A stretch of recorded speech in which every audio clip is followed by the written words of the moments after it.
السلام علیکم ناظرین، فرد کاظمی اپنی نئی ویڈیو کے ساتھ آپ کی خدمت میں حاضر۔ ناظرین، آج کل نیشنل میڈیا کے اوپر ایک بڑی گرما گرم بحث چل رہی ہے، اور جو ہمارے بحث کرنے والے جو انٹلیکچوئلز ہیں وہ دو حصوں میں تقسیم ہیں۔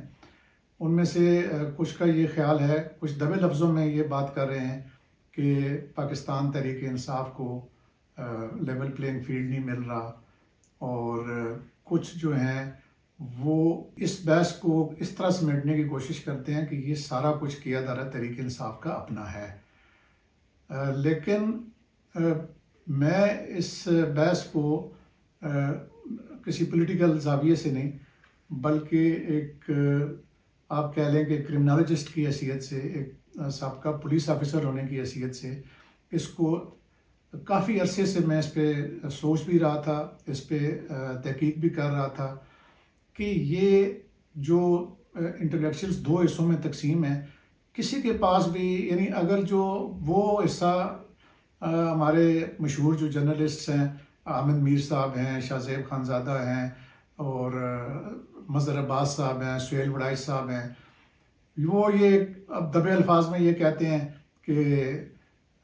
تحریک انصاف کو لیول پلینگ فیلڈ نہیں مل رہا، اور کچھ جو ہیں وہ حکومت اور بلکہ اسٹیٹ کے جو اقدامات ہیں ان کو وہ جائز سمجھتے ہیں۔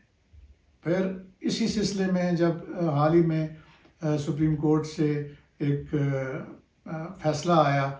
جس میں کہ انہوں نے سپریم کورٹ نے قرار دیا کہ جو بلے کا نشان ہے وہ پی ٹی آئی کو جو اگر الیکشن کمیشن نے نہیں دیا تو ان کا ایکشن ٹھیک تھا، اس کے اوپر بھی بڑی بحث ہوئی، بڑی لہدیں ہوئی، اور اس پہ بھی اسی حساب سے، یعنی اپنی یا ایفیلیشن کے حساب سے، یا یعنی جو لوگ جو ہیں وہ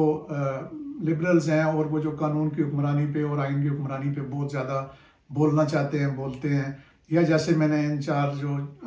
صاحبان کا نام لیا، کوئی کھل کے اور کوئی دبے الفاظ میں یہ کہتے ہیں کہ لیول پلینگ فیلڈ نہیں مل رہا۔ اور تو میں یہ سوچ رہا تھا کہ وہ لوگ جو یہ سمجھانے کی بھی کوشش کر رہے ہیں، جو انٹلیکچوئلز ایسے بھی ہیں جو یہ بھی بحث کرتے ہیں کہ یہ جو کچھ کیا جا رہا ہے یہ تحریک انصاف کا اپنا ہے، تو کہیں پہ بھی یہ بحث سمٹتی نہیں ہے اور یہ بیٹھتی نہیں ہے۔ تو پھر میں نے سوچا کہ میں اپنی جو تحقیق ہے وہ آپ کے سامنے پیش کروں کہ اس کا جو جرائم کی دنیا ہے اس میں ایک ٹرم ہے جس کو پولیٹیکل کرائم کہتے ہیں۔ یہ اس ٹرم کو نہ تو اس پچھلے عرصے میں جب سے یہ پولیٹیکل انسٹیبلٹی اس ملک میں آئی ہے، نہ کسی نے اس ٹرم کو یوز کیا ہے، سوائے ابھی ریسنٹلی میرے دوست ہیں ملک مسعود صاحب،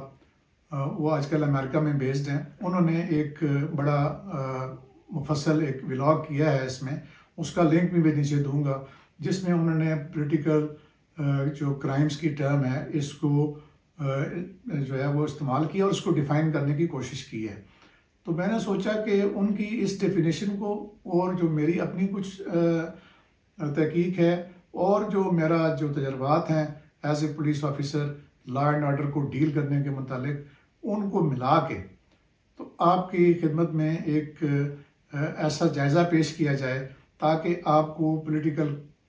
کرائمز کو سمجھنے میں آسانی ہو۔ تو ناظرین، اگر ہم پہلے پولیٹیکل کرائمز کو ڈیفائن کرنے سے پہلے اگر ہم پولیٹیکل کرمنل کی تعریف جو ہے جو مجھے ابھی تک سمجھ آئی ہے، وہ یہ ہوتی ہے کہ ایک ایسا شخص جس کو اپنی کنوکشن پہ بہت زیادہ اعتماد ہوتا ہے، یعنی وہ اپنی دھن کا پکا ہوتا ہے۔ جو گورنمنٹ ہوتی ہے اس میں جو نقائص ہوتے ہیں، جو گورنمنٹ کے جو سیاسی ڈھانچے میں جو نقائص ہوتے ہیں، ان میں ان نقائص کو ڈھونڈ کر بار بار اس طریقے سے لوگوں میں پروپیگیٹ کرتا ہے کہ وہ جو اس سیاسی ڈھانچے میں جو نقائص ہوتے ہیں وہ لوگوں کے سامنے اس طرح عیاں کرنے کی کوشش کرتا ہے کہ اگر کسی گورنمنٹ میں کوئی اس کا ایک منسٹر یا ان کا کوئی سکینڈل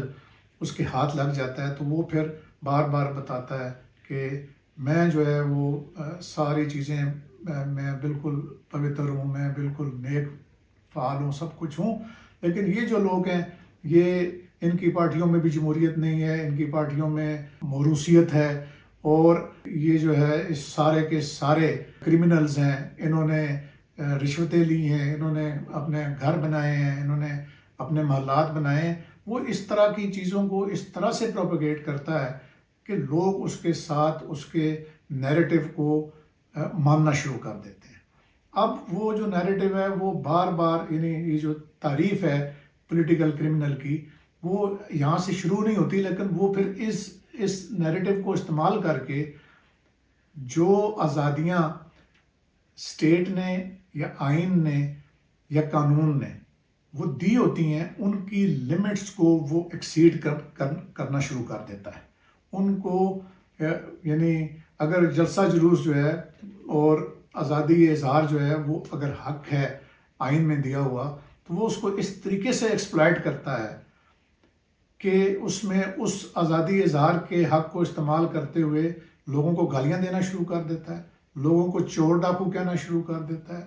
اور جلوس اور جلسہ کرنے کی جو آزادی ہے، احتجاج کرنے کی جو آزادی ہے، اس کو وہ اس طرح ایکسپلائٹ کرتا ہے کہ بڑے بڑے دھرنے لے کے آ جاتا ہے اور شہروں کو بند کر دیتا ہے، سڑکوں کو بند کر دیتا ہے. ویسے تو جو پولیٹیکل جو کرائمز ہیں ان میں رشوت ہے، غداری ہے، بغاوت ہے، جاسوسی ہے، یعنی چوری ہے، اور جھوٹی گواہیاں ہیں، اور پھر جو جھوٹا پروپیگنڈا جس کا میں نے ابھی ذکر کیا ہے. اب اس میں سے جو کچھ چیزیں تو جو اسٹیٹس ہیں وہ ڈیفائن کر لیتی ہیں، ٹھیک ہے. اب ایک سینیریو میں نے بتا دیا کہ وہ جو پولیٹیکل کرمنل ہوتا ہے وہ کس طریقے سے اپنا کیس بلڈ کرتا ہے اور کس طریقے سے پھر وہ اسٹیٹ پر اور گورنمنٹ پر حملہ آور ہوتا ہے ان جو آزادیاں اس کو ملی ہوتی ہیں ان کی آڑ میں، اور پھر یعنی جو عوام کی زندگی کو مفلوج کر دیتا ہے. دیکھیں، بغاوت کو تو ڈیفائن کیا ہوا ہے ہر ملک کے قانون میں، یعنی ٹریزن کو، میوٹنی کو، ان سب چیزوں کو ڈیفائن کیا ہوا ہے. لیکن یہ جو گرے ایریاز ہیں جہاں پہ پروپیگنڈے کا استعمال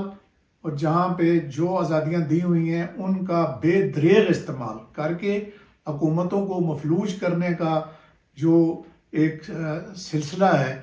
جو اب آپ سوچیں گے تو میں نام لوں گا، وہ یہی ہے کہ جو پی ٹی آئی نے پہلے 2014 میں شروع کیا، ٹی ایل پی نے 2017 میں یہ شروع کیا، اور یعنی جب وہ فیض آباد میں دھرنا لے کے آگے، بڑا مشہور دھرنا ہے، پھر اس کے اوپر سپریم کورٹ کا فیصلہ بھی آپ کے علم میں ہے، اور اسی طریقے سے پھر اس دھرنے سے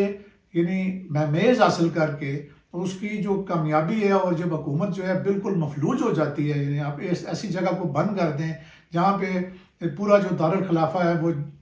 مفلوج ہو جائے، سڑکیں بند ہو جائیں، ایمبولینس کے راستے بند ہو جائیں، لوگ ہاسپٹل نہ پہنچ سکیں، بچے سکول نہ پہنچ سکیں، ان ساری چیزوں کو جب پھر حکومتیں جو ہیں وہ پھر گھٹنے ٹیکنے پہ مجبور ہو جاتی ہیں.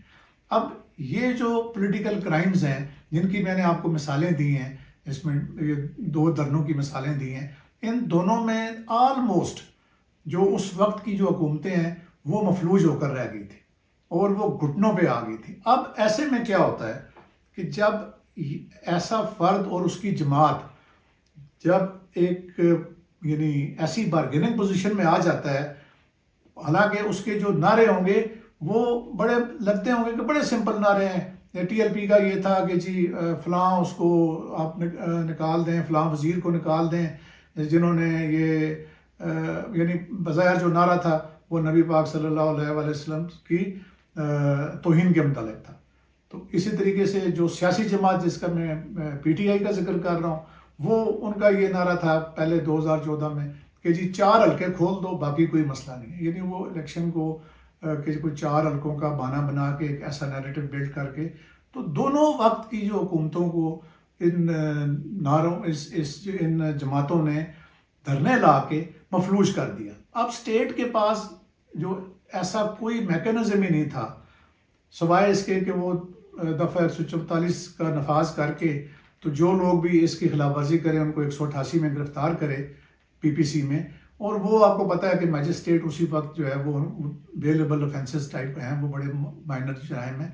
تو یعنی یہ پولیٹیکل کرائمز کو ڈیفائن نہ ہونے کی وجہ سے اس طرح کے حالات کو اپنے فیور میں استعمال کرنا، جہاں پہ ایک اسٹیٹ کے پاس کوئی ہتھیار نہیں ہے. اسٹیٹ کے پاس کیا ہتھیار ہے کہ وہ پولیس کو کھڑا کر دیں گے. اب پولیس جو ہے وہ خالی ہاتھ ہوتی ہے اور اس کے پاس میکسیمم جو ہتھیار ہوتا ہے، یہاں پہ میں آپ کو اپنا تجربہ بتا رہا ہوں، وہ ہوتا ہے ٹیئر گیس کی شیلنگ. لاٹھی چارج تو اس صورت میں ہوتا ہے کہ جب وہ کراؤڈ پولیس کے بالکل قریب ہو، لیکن جب کراؤڈ جو ہے وہ بڑی بڑی ریلیوں میں آ رہا ہے، بڑی بڑی گاڑیوں میں بیٹھا ہوا ہے، بڑے بڑے ٹرکس ہیں، بڑے بڑے کنٹینرز ہیں، ان میں وہ آ رہا ہے اور شہر میں اس طریقے سے داخل ہو رہا ہے کہ اس کو پھر پولیس کے پاس رکاوٹیں کھڑی کرنے کے علاوہ کوئی چارہ نہیں ہوتا. جب رکاوٹیں کھڑی کی جاتی ہیں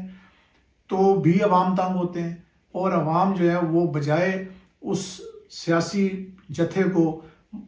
برا بھلا کہنے کے، وہ اس وقت کی جو انتظامیہ ہوتی ہے، جو گورنمنٹ ہوتی ہے، اس کو متون کرتے ہیں کہ جی رکاوٹیں کھڑی کر دی ہیں، شہر بند کر دیا ہے، سب جگہ پہ کنٹینرز لگا دیے ہیں. تو اب یہ ایک ایسے حالات ہوتے ہیں کہ جب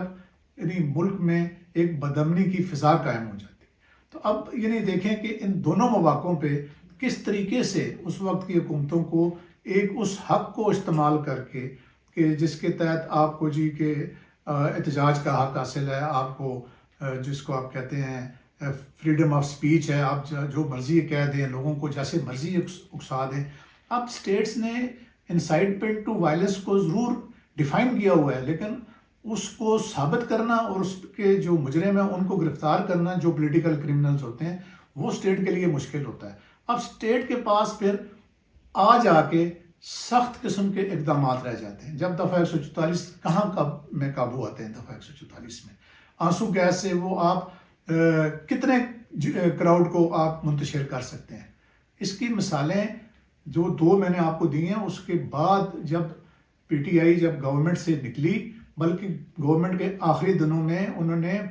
ایک سے بڑھ کر ایک پولیٹیکل کرائم کیا. یعنی اگر جو تحریک عدم اعتماد جو کسی بھی حکومت کو ہٹانے کا ایک آئینی طریقہ ہے، اس کو سبوتاج کر دیا. پھر اس وقت کی سپریم کورٹ رات کو کھلی اور انہوں نے ان کے اس ایکشن کو نل اینڈ وائڈ قرار دیا، جو انہوں نے اسمبلیاں ہی توڑ دیں اور حکومت ختم کر کے اسمبلیاں توڑ دیں. یعنی اس میں پریزیڈنٹ، اس میں پرائم منسٹر، اس میں ڈپٹی اسپیکر، اس میں اسپیکر، سب شامل تھے اس پولیٹیکل کرائم میں. اب یہ والا جو پولیٹیکل کرائم ہے یہ بھی ڈیفائنڈ نہیں ہے. اب اس پہ نہ آرٹیکل 6 کی کارروائی ہو سکتی ہے، کہتے ہیں جی اسپیکر کو تو اختیار حاصل تھا. اسی طریقے سے جب آپ سٹنگ گورنمنٹ میں ہوتے ہوئے اس پارٹی نے اعلان کیا کہ جی ہم دھرنا لے کے آئیں گے اپنی ہی گورنمنٹ کے دوران، اور سٹنگ انٹیریئر منسٹر نے یہ اعلان کیا کہ ہم دیکھیں گے کہ یہ ڈی چوک ہے، اس سے جو ارکان پارلیمنٹ ہیں وہ عدم اعتماد کی تحریک کا ووٹ دینے کس طرح آئیں گے.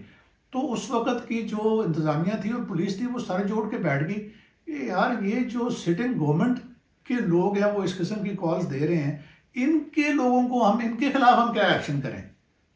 آپ دیکھیں نا اس وقت انتظامیہ کے لیے کتنا ایک عجیب و غریب قسم کا مخمصہ پڑ گیا. بہرحال بعد میں پھر وہ صورتحال ڈیفیوز ہوئی، سپریم کورٹ بیٹھی رات کو، انہوں نے فیصلہ کیا اور پھر وہ عدم اعتماد ہوئی. اس میں پولیس نے بہت سخت قسم کے انتظامات کیے تاکہ جو ممبران پارلیمنٹ ہیں وہ یعنی حفاظت کے ساتھ پارلیمنٹ ہاؤس تک جا کے اپنا ووٹ کاسٹ کر سکیں. اب آپ دیکھیں کہ یہ جو پولیٹیکل کرائمز ہیں جب تک ڈیفائنڈ نہیں ہوں گے، ان کے اوپر قانون سازی نہیں ہوگی، پارلیمنٹ میں اس کے اوپر سوچ بچار نہیں ہوگی، تو روز آپ عوامی تحریک، ٹی ایل پی اور پھر آخر میں انفارچونیٹلی پی ٹی آئی کے جو لیڈرشپ نے جو جرائم کیے ہیں، جو منتج ہوئے پھر جا کے 9 مئی پہ. اب آپ دیکھیں کہ اگر اسٹیٹ کے پاس کوئی میکنزم ہوتا ان کو روکنے کے لیے، تو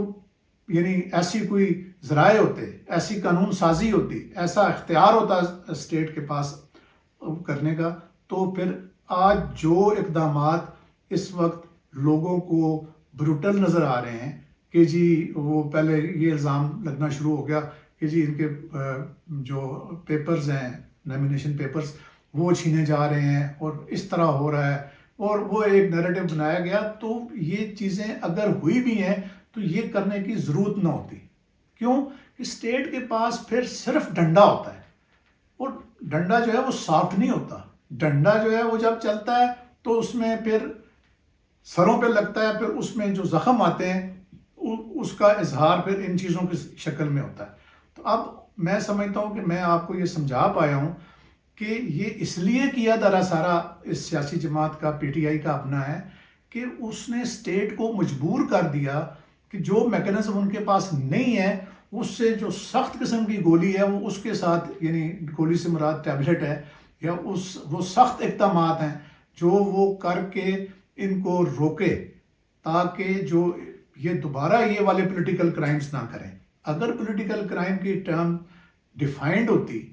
اور اس کے لیے مناسب قوانین موجود ہوتے تو اسٹیٹ کو کسی قسم کا فکر کرنے کی ضرورت نہیں تھی۔ حکومت کے پاس وہ ساری پاورز ہوتی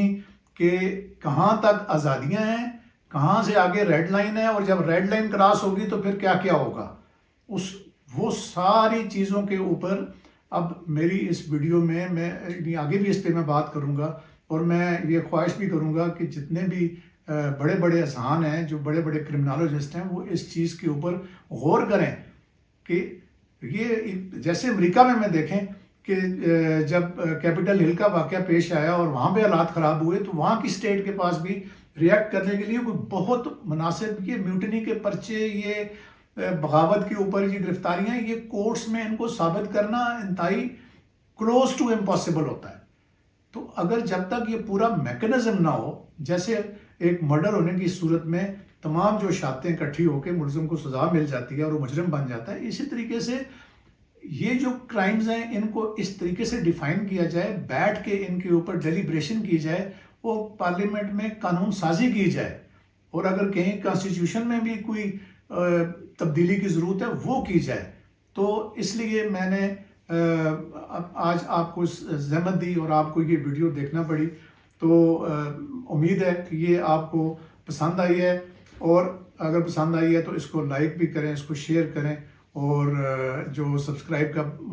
بٹن بھی دبائیں اور بیل آئیکن بھی ضرور دبائیں، تاکہ آنے والی جو اسی موضوع پہ میں کوشش کروں گا کہ ملک مسعود صاحب کو بھی لے کے بات کروں اور اس کو آگے بڑھاؤں کہ کس طریقے سے یہ قانون سازی آگے ممکن ہو سکتی ہے، اور نئی جو آنے والی پارلیمنٹ ہے وہ اس میں کیا کر سکتی ہے۔ ناظرین، اللہ حافظ۔